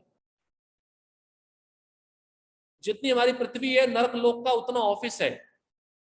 और 28 नरक नहीं है। सुखदेव गोस्वामी राजा परीक्षित को कहते हैं 84 लाख प्रकार के नरक हैं, तो सबका हिस्सा होगा ना। अब 84 लाख प्रकार के पाप कर्म भी हैं, तो जो पाप कर्म करता है उसको उस नरक में भेजा जाता है। तो कुंभी पाक में बहुत बड़ी कढ़ाई है, उसमें जीवों को उबले हुए तेल में फ्राई किया जाता है। एक नरक का नाम है वैतरणी। उसमें एक नदी है, नदी में खून, हड्डी, मांस, मज्जा, कफ, पित्त, वायु भरा हुआ, उसमें उस जीव को डुबोया जाता है। एक रौरव नरक है, एक महारौरव है। ऐसे अलग अलग नाम है, और अलग अलग पाप कर्म करने पर ऐसे नरकों में प्रवेश मिलता है। तो ईशोपनिषद का ये तीसरा श्लोक यही बता रहा है, जो भक्ति नहीं कर रहा है, जो भगवान के साथ नहीं जुड़ा है, कृष्ण को स्वीकार नहीं कर रहा है, वो इन्हीं नरकों में प्रवेश करेगा। यद्यपि सूकर, कुकर, ऊंट तथा गधा आदि की आर्थिक आवश्यकताएं हमारी आवश्यकताओं जैसी महत्वपूर्ण है, लेकिन इन पशुओं की आर्थिक समस्याएं अत्यंत निकृष्ट तथा अरुचिकर परिस्थितियों में हल की जाती है। मनुष्य को प्रकृति के नियमों द्वारा सुखी जीवन यापन के लिए सारी सुविधाएं प्रदान की जाती हैं, क्योंकि मानव जीवन पशु जीवन की तुलना में अधिक महत्वपूर्ण तथा मूल्यवान है। तो मनुष्य को सुकर तथा अन्य पशुओं की अपेक्षा श्रेष्ठतर जीवन क्यों प्राप्त है? उसे सामान्य क्लर्क बाबू की तुलना में उच्च पद वाले नौकर की सी सारी सुविधाएं क्यों प्राप्त हैं? इसका उत्तर यह है कि उच्च पदाधिकारी को उच्च कोटि के कर्तव्य निभाने होते हैं। मनुष्य को पशुओं की अपेक्षा उच्चतर कर्तव्य का निर्वाह करना होता है, जबकि पशु सदैव अपना भूखा पेट भरने में लगे रहते हैं। इस पर आधुनिक आत्मघातिनी सभ्यता ने भूखे लोगों की समस्याओं में वृद्धि ही की है। जब हम किसी आधुनिक सभ्य मनुष्य रूपी चिकने चुपड़े पशु के पास पहुंचते हैं और उससे पूछते हैं कि उसका धंधा क्या है, तो वह इतना ही कहना चाहेगा कि वह अपने पेट की क्षुधा शांति के लिए काम करना चाहता है। उसे आत्म साक्षात्कार की कोई आवश्यकता नहीं है। किंतु प्रकृति के नियम इतने क्रूर हैं कि अपने पेट पालन के लिए कठोर श्रम करने के लिए उत्सुक रहने पर भी उसे बेरोजगारी का प्रश्न सदैव भयभीत बनाए रखता है। अब प्रभुपाद जी क्या कह रहे हैं, एक क्लर्क है, उसका साधारण सा पद है, वो 24 घंटा काम करता है, वो श्रम ज्यादा करता है। और दूसरा एक पदाधिकारी है, कोर्ट का जज है, वो खाली बैठता और साइन करता है। तो क्लर्क ज्यादा मेहनत कर रहा है, उसको 5,000 मिल रहे हैं, और जो जज है खाली 1 घंटे के लिए कुर्सी पे बैठता है, जजमेंट देता है, साइन करता है, उसको 50,000 मिल रहे हैं। ऐसा क्यों? नहीं, अभ्यास तो किया है। हाँ? भाग्य के अनुसार। अच्छा, जिम्मेदारी उसकी ज्यादा है। प्रभुपाद जी से क्या सिखाना चाहते हैं इस उदाहरण से? ये जो पशुओं का जीवन है, ये क्लर्क जीवन है, और मनुष्य का जीवन हाई कोर्ट जज का जीवन है। ये ज्यादा जिम्मेदारी वाला जीवन है। इसको सुविधा दी गई है, क्या सुविधा दी गई है? बुद्धि की, कि भगवान को जानने का प्रयास करे। अगर ये जानेगा नहीं तो इसकी दशा कैसी हो जाएगी? वो क्लर्क जैसी हो जाएगी, पशु के समान। उस योनि में जाना पड़ेगा। समझ गए? सजा सजा धजा पशु उपमा दे रहे हैं प्रभुपाद जी। ये आपका प्रश्न है, सजा धजा पशु से क्या मतलब है प्रभुपाद का? सजा धजा पशु से यही है कि हम भी सजे धजे हैं अगर हम भक्ति नहीं कर रहे। हम सजे धजे पशु ही है, द्विपाद पशु।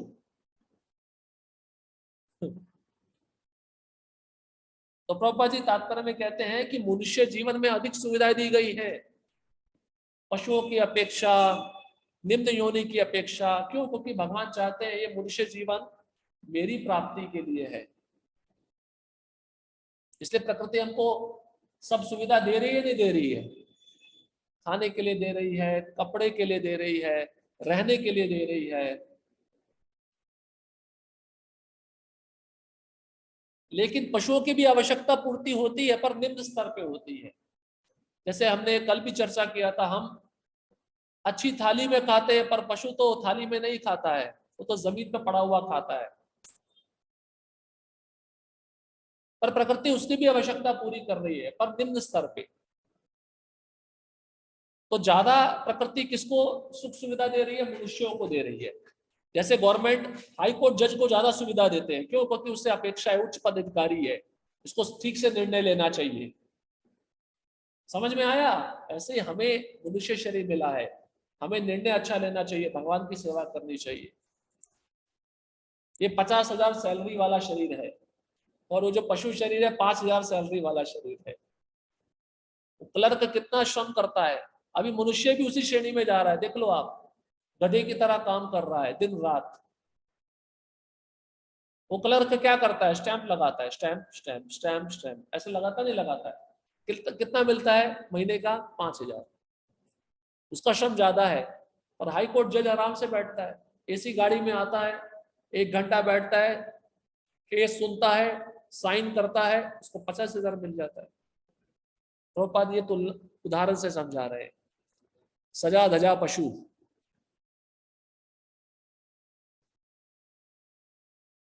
इसलिए प्रभुपाद जी ने एक शब्द प्रयोग किया, चिकने चुपड़े। चिकने चुपड़े का मतलब क्या होता है? सफोस्टिकेटेड। इसको कहते हैं आजकल, इसको पॉलिश्ड भी कहते हैं, पॉलिश्ड। आजकल मनुष्य पॉलिश्ड बन गया है, अपनी इंद्र तृप्ति को और विस्तार कर रहा है, दिखाना चाहता है मैं कितना महान हूं। इंद्र तृप्ति पॉलिश्ड वे में करता है, हाई लेवल पे करता है, इसलिए उसको चिकना चुपड़ा बोला गया। इंग्लिश में उसको बोलते हैं सफोस्टिकेटेड या पॉलिश्ड।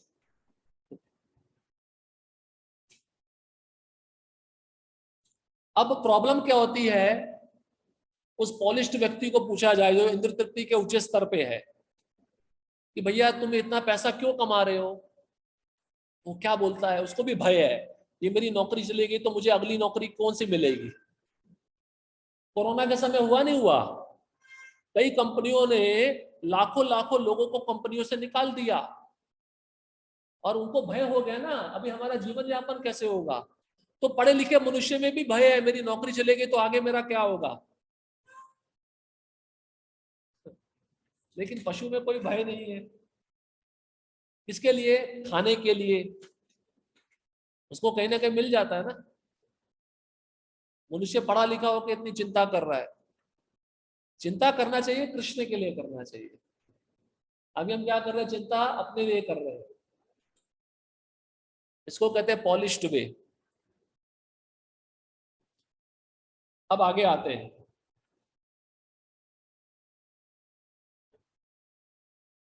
हमें यह मनुष्य शरीर गधों तथा सूकरों के समान कठोर श्रम करने के लिए नहीं मिला, अपितु जीवन की सर्वोच्च सिद्धि प्राप्त करने के लिए मिला है।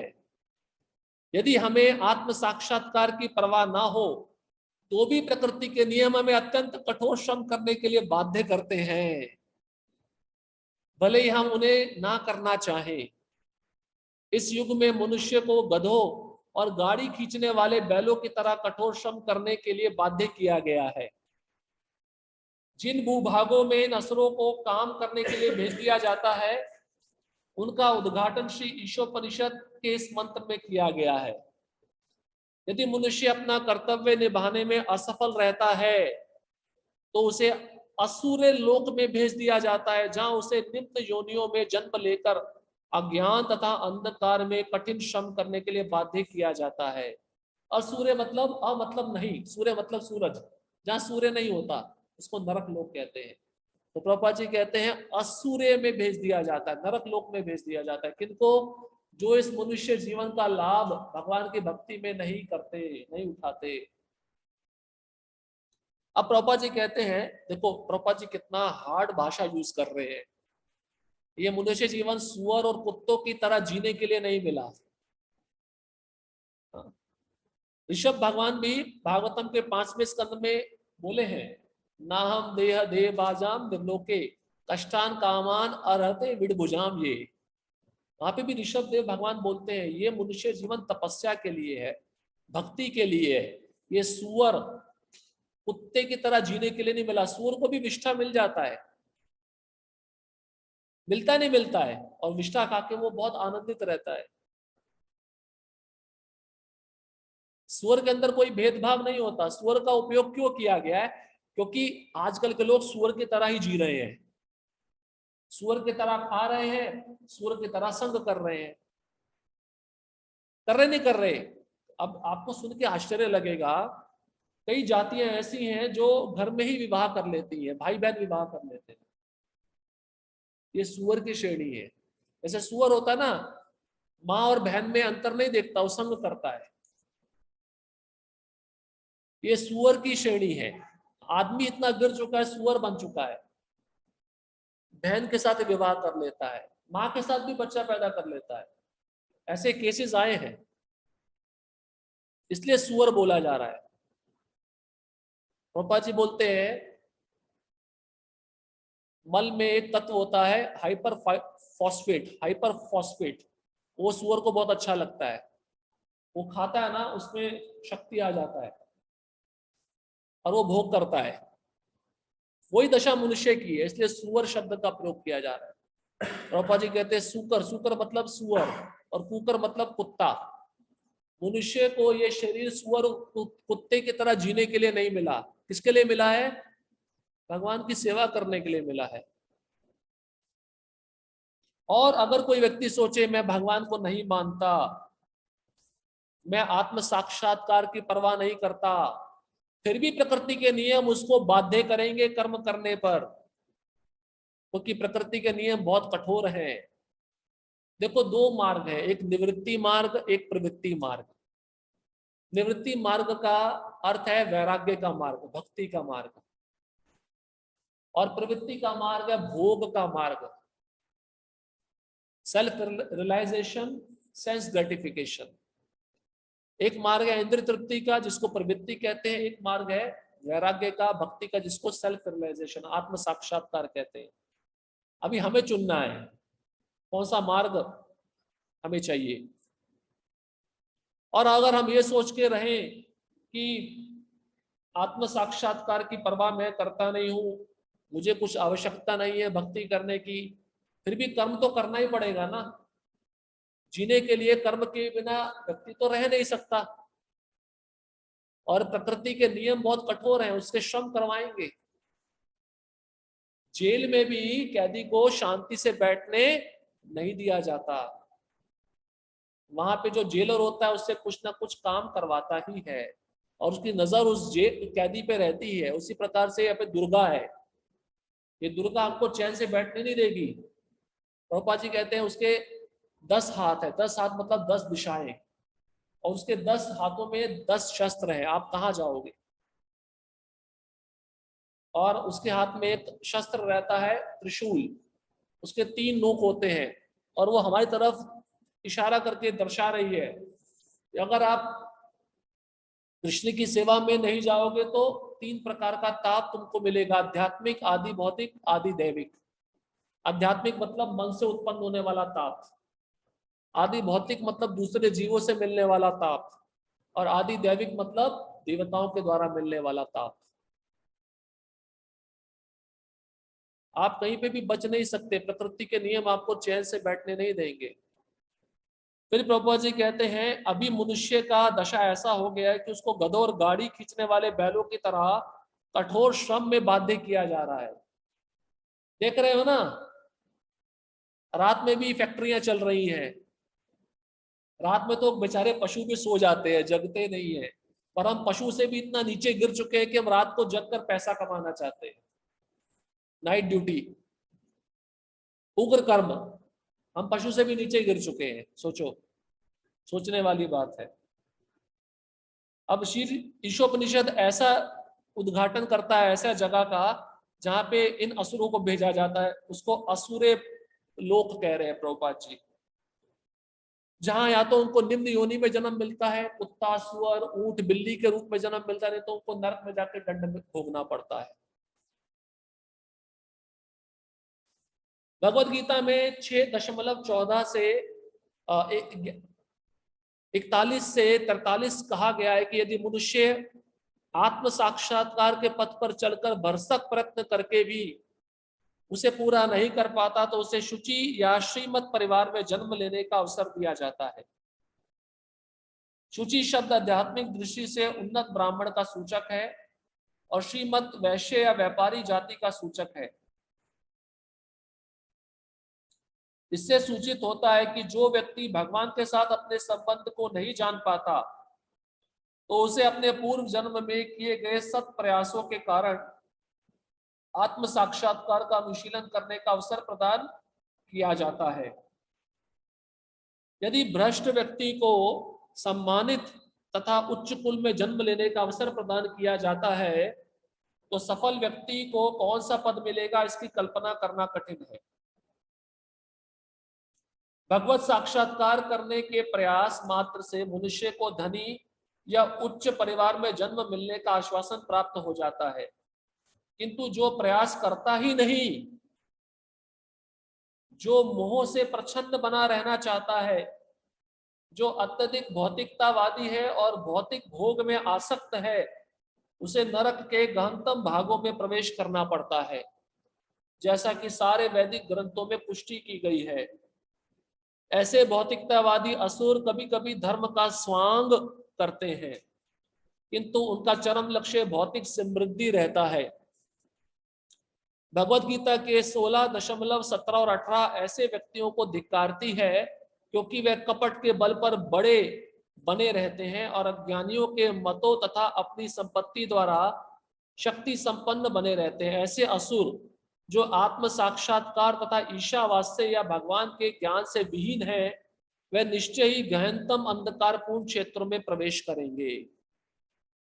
अब प्रभुपाद जी कहते हैं कोई भक्ति पे चलने का प्रयास कर रहा है पर पूर्णता भक्ति के प्रयास में सफल नहीं हो पाया, जैसे कल भी बताया, उसको भगवान एक अवसर देते हैं मनुष्य शरीर का, उसको नरक में नहीं भेजेंगे। जैसे भागवतम में एक जगह लिखा है, अजामिल के उपाख्यान में यमराज यमदूतों को कहते हैं अगर ऐसे व्यक्ति को मेरे पास लेके आओ जो एक बार भी कृष्ण के पास गया नहीं है प्रणाम करने। सकृत, वहां पे एक शब्द आया सकृत, सकृत मतलब एक बार। यमराज इतना डिस्काउंट दे रहे हैं, पर इसका अर्थ ये नहीं है कि हम एक बार जाकर प्रणाम करके आ जाएं उसके बाद में हम जाए ही ना। यमराज अपने दूतों को बोलते हैं उन्हीं जीवों को मेरे पास लेके आओ, वही दंड पाने का अधिकारी है जो एक बार भी मंदिर में नहीं गए अपने जीवन भर, भगवान को प्रणाम नहीं किया। तो प्रभुपाद जी ने तो हमारे लिए कितना बड़ा सुविधा बना दिया है। अगर आप इस अंतरराष्ट्रीय श्री कृष्ण भावनामृत संघ में एक बार आ गए और आपने जरा सी भी सेवा कर दी, आपका मनुष्य जीवन अगला गारंटी है। पर ऐसा भी नहीं सोचना है कि मनुष्य जीवन गारंटी है तो अच्छा है, आगे एक और जन्म लेंगे। प्रयास करना चाहिए इसी जन्म में निकलने का। अच्छा है, पर उस समय वातावरण कैसा होगा, सुविधा कैसी होगी, हमको पता नहीं ना। तो 3 अवसर देते हैं। श्रीमताम शुचिनाम गेहे। श्रीमताम मतलब एक बहुत बड़े धनी परिवार में उसका जन्म होता है, जहाँ पे सब प्रकार का ऐशो आराम उसको मिलता है, पर कोई गारंटी नहीं कि भक्ति वो कर पाएगा या नहीं कर पाएगा। हाँ, अगर उसको भक्तों का संग मिल गया तो उसकी भक्ति शुरू हो सकती है। देखो, प्रकृति के नियम देवताओं पे भी लागू होते हैं और मनुष्यों पे भी लागू होते हैं। कैसे? एक गंधर्व थे उपबरण, इनका भागवतम में चरित्र आता है। इनको ब्रह्मा जी ने बोला था कि आप देवताओं की सभा में जाकर कृष्ण का गुणगान करो। ये अपना वीणा लेके जब उस सभा में गए तो वहां पे उन्होंने देखा सुंदर अप्सराएं थी और देवता थे। कल हम चर्चा कर रहे थे ना, देवताओं और अप्सराओं, इनको भोग योनि बोला जाता है, भोग योनि। आपको जानकर आश्चर्य होगा, अगर मान लो स्वर्गलोक में कोई अप्सरा किसी पुरुष से आकृष्ट हो गई और उस अप्सरा को अगर बच्चा पैदा करना है, इच्छा है तभी बच्चा पैदा होगा, और उसकी इच्छा नहीं है, बच्चा पैदा नहीं करना, वो संग कर रही है तो बच्चा पैदा नहीं होगा। इतनी शक्ति होती है उनके पास। अभी उपभरण थे, जब देवताओं की सभा में गए, इनको ब्रह्मा जी ने बोला था आपको कृष्ण का गुणगान करना है। जब वहां के स्त्री पुरुष को इन्होंने देखा, ये आकृष्ट हो गए और ये उनका गुणगान करने लगे, तो ब्रह्मा जी ने श्राप दे दिया, तुम दासी पुत्र बनोगे। और यही दासी पुत्र बने, बाद में नारद जी बने। तो नियम लागू हुआ नहीं हुआ प्रकृति का। दूसरा उदाहरण, हुहू। हुहू गंधर्व था, जो देवल ऋषि थे वह स्नान कर रहे थे। ये अंदर जाकर देवल ऋषि का टांग खींच रहा था, तो देवल ऋषि ने श्राप दे दिया, क्या बन जाओ? मगरमच्छ बन जाओ, जिन्होंने गजेंद्र का पांव पकड़ा। तीसरा उदाहरण, नलकुबर मणिग्रीव। ऐसा मत सोचो देवता का शरीर मिल गया तो हम प्रकृति के बंधन से मुक्त हो जाएंगे। नलकुबर मणिग्रीव ये कुबेर के पुत्र थे, और गंगा जैसी पवित्र नदी में अप्सराओं के साथ नग्न स्नान कर रहे थे शराब पीकर। गंगा जैसी पवित्र नदी में शराब पीकर स्त्रियों के साथ नग्न स्नान कर रहे थे। नारद मुनि निकले, उन्होंने श्राप दे दिया, इनको वृक्ष बनना पड़ा। तो आप देवता का शरीर लो या मनुष्य का शरीर लो, प्रकृति का नियम कठोर है और आप पे लागू होगा। परंतु भगवान कहते हैं मेरी सेवा अगर जरा से भी कर दी, आपको मैं अवसर प्रदान करूंगा। तीसरा श्रेणी का जो भक्त होता है, जो पथभ्रष्ट हो जाता है भक्ति मार्ग से, उसको धनी कुल में, धनवान कुल में जन्म मिलता है। दूसरे श्रेणी का होता है ब्राह्मण कुल।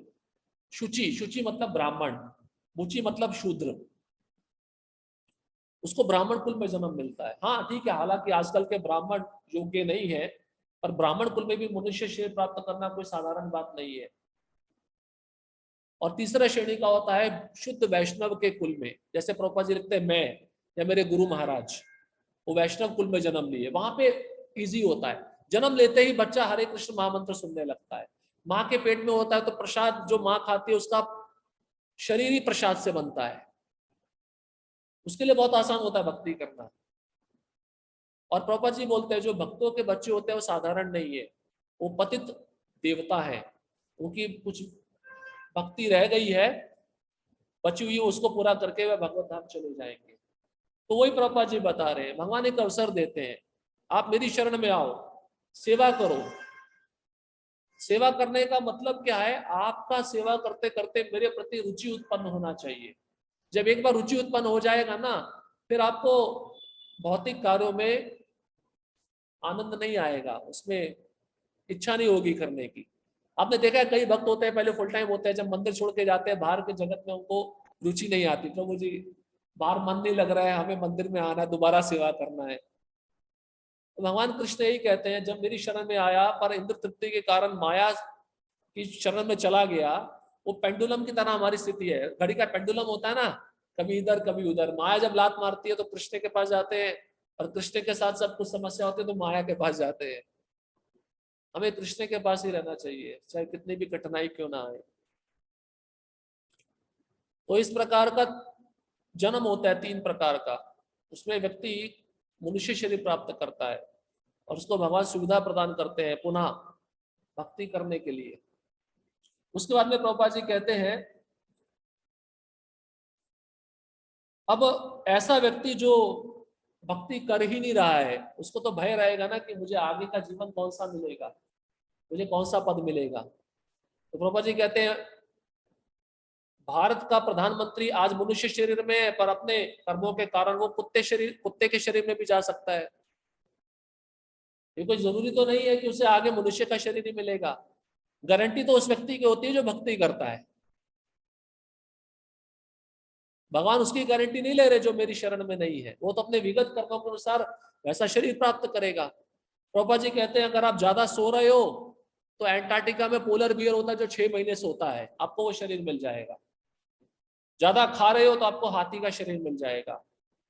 ज्यादा स्विमिंग कर रहे हो तो आपको मछली का शरीर मिल जाएगा। कर्मों पे आधारित है। आपने वो एक जीव होता है स्नेल, स्नेल होता है, बारिश के समय बाहर आता है, उसके पीठ पे गोल गोल ऐसे गूगल गाय बोलते हैं ना शायद, हाँ। वो 6 महीना तक सोता रहता है, बारिश के समय बाहर निकलेगा, बाकी महीने सोता रहता है वो। ऐसा शरीर मिल गया तो। अब एक बार प्रभुपाद जब प्रातः भ्रमण में जा रहे थे तो एक भक्त ने प्रभुपाद को बोला, कितना दूषित शरीर है, कितना घृणित शरीर है। प्रभुपाद बोले, तुम उसको देखकर घृणित हो रहे हो, देवता तुमको देखकर घृणित होते हैं। कैसा शरीर प्राप्त किए मनुष्य जीवन। देवताओं के सामने हम स्नेल जैसे, गूगल गाय जैसे हैं। देवता लोग ऊपर से देखकर हमको हंसते हैं, क्योंकि उनका जो रहने का स्टैंडर्ड है ना, इंद्र तृप्ति का स्टैंडर्ड बहुत हाई है, जो कल हम थोड़ा बहुत चर्चा कर चुके हैं उसके ऊपर। तो प्रभुपाद जी कहते हैं, ऐसा व्यक्ति जो भक्ति की शरण में नहीं है तो उसको भय बना रहता है, मुझे आगे पद कौन सा मिलेगा। और प्रभुपाद जी कहते हैं, किंतु जो प्रयास ही नहीं करता है, जो पूरी तरह से नास्तिक है, जो भगवान को नकार चुका है, तो वह मोह से प्रसन्न रहता है। मोह मत, जैसे हमने बताया, मोह क्या है, मैं शरीर हूं, ये एक प्रकार का मोह है। और महामोह क्या है, ये मेरा घर है, ये मेरी पत्नी है, ये मेरा बच्चा है, ये मेरा संसार, इसको महामोह कहते हैं। मोह से भी ज्यादा खतरनाक होता है। तो पूरा संसार इसी मोह और महामोह में उलझा हुआ है, और ऐसे लोगों को ही नरक के गहनतम भागों में प्रवेश करना पड़ता है। प्रभुपाद जी बारंबार इसी बात को दोहरा रहे हैं। और कभी कभार क्या होता है, भौतिकतावादी असुर बड़ी कभी कभी धर्म का स्वांग रचते हैं। उदाहरण के रूप में, कोई नेता होगा ना, जन्माष्टमी के दिन मंदिर में आ जाएगा दर्शन के लिए, देखो मैं कितना धार्मिक हूं। हमने स्पष्ट एक उदाहरण देखा था नाम नहीं बताएंगे आपको। एक नेता था बहुत बड़ा, अभी तो नहीं रहे, तो मंदिर में आए थे रात को 12 बजे, वो भी ठीक है। ऐसे नेता लोग स्वांग रचते हैं, देखो हम कितने धार्मिक हैं, और बड़े बड़े एडवर्टाइजमेंट बिलबोर्ड लगाते हैं। जन्माष्टमी है तो लिख देंगे जय श्री कृष्णा, रमजान है तो जय ईद। ये धर्म का स्वांग रचते हैं। इन लोगों के लिए भी नरक है, प्रभुपाद जी बोल रहे हैं, इनको भी नरक में जाना पड़ेगा। और उनका चरम लक्ष्य क्या रहता है, भौतिक समृद्धि, मेरे ज्यादा से ज्यादा अनुयायी बढ़े, फॉलोअर बढ़े, मेरे शिष्य लोग बढ़े। आपने नेता लोगों को देखा है, नेता लोगों के पीछे 20 लोग तो चलेंगे चलेंगे, उसको बड़ा घमंड रहता है, देखो मेरा कितना पावर है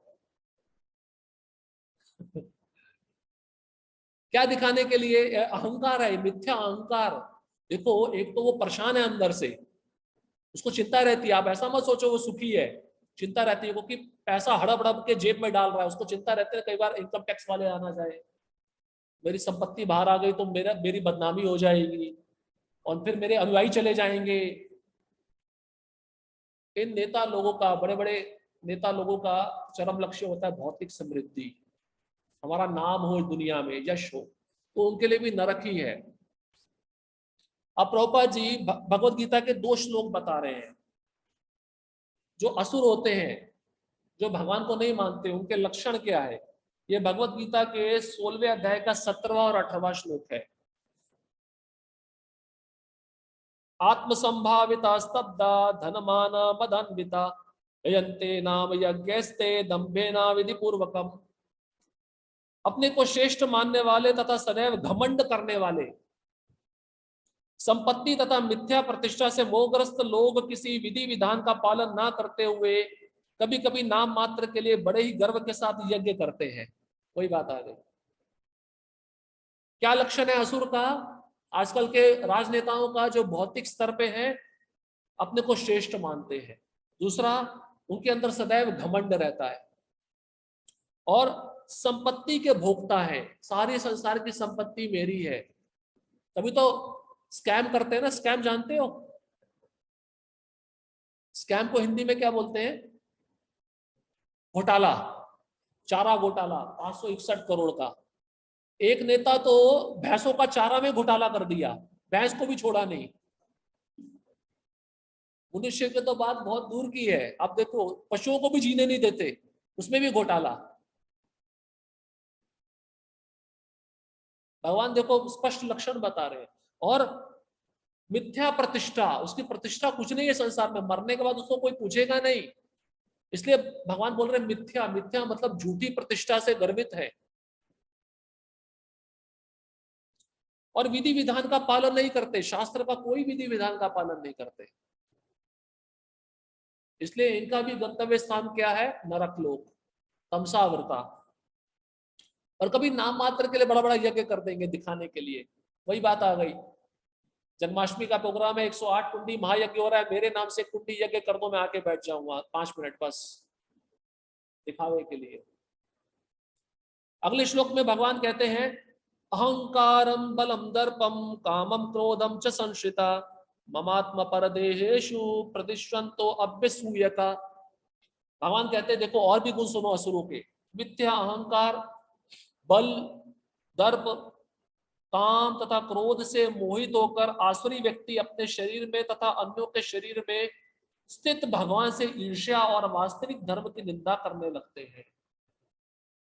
ये जो भौतिक समृद्धि पाने वाले बड़े बड़े लोग हैं, प्रतिष्ठित लोग हैं, राजनेता हैं, एक तो मिथ्या अहंकार होता है, बल होता है। बल का अर्थ यहाँ पे है बल। उनके साथ में बहुत सारे लोग घूमते हैं, कोई भी काम करवाना उनको बोलना है, इसको बल बोला गया है। शारीरिक बल ही नहीं, जो उनके साथ अनुयायी रहते हैं, फॉलोअर्स रहते हैं, उनको भी बल माना गया है। उसके बाद में दर्पम। दर्पम मतलब घमंड रहता है उनके अंदर, मैं बहुत बड़ा नेता हूं, मेरे से आगे कोई जाना नहीं चाहिए। उसके पश्चात कामम। काम मतलब विषय भोग, मांस भक्षण करते हैं, मदिरा पान करते हैं, परस्त्री गमन करते हैं, सब करते हैं, विषय भोग में लगे रहते हैं। और उसके पश्चात क्रोध। अब उनकी इच्छा पूरी नहीं हो रही तो किसी को भी मरवा सकते हैं, किसी को भी उठवा सकते हैं, इसको कहते हैं क्रोध। और ऐसे लोग, उनके शरीर में परमात्मा रह रहा है और दूसरे के शरीर में परमात्मा रह रहा है, उससे वे ईर्ष्या करते हैं। ये आसुरी व्यक्ति का लक्षण है। और ऐसा व्यक्ति कहां जाता है? नरक में जाता है। उसके पश्चात प्रभु जी कहते हैं निष्कर्ष यह निकला कि मनुष्य होने के नाते हम आर्थिक समस्याओं के ही हल के लिए नहीं आए, अपितु प्रकृति के नियमों द्वारा जिस भौतिक जीवन में हम लापटके गए हैं उसकी सारी समस्याओं के हल के लिए है। अब ऐसा नहीं सोचना चाहिए कि मनुष्य शरीर मिल गया तो आर्थिक समस्या हमारी सुधर जानी चाहिए। आर्थिक समस्या कब सुधरेगी? जब आप भगवान की शरण में आओगे। भगवान का एक नाम क्या है? लक्ष्मीपति है, नहीं है? कोई कहता है अरबपति, अपने को कोई कहता है अरबपति, लखपति, करोड़पति, पर भगवान कौन है? लक्ष्मीपति।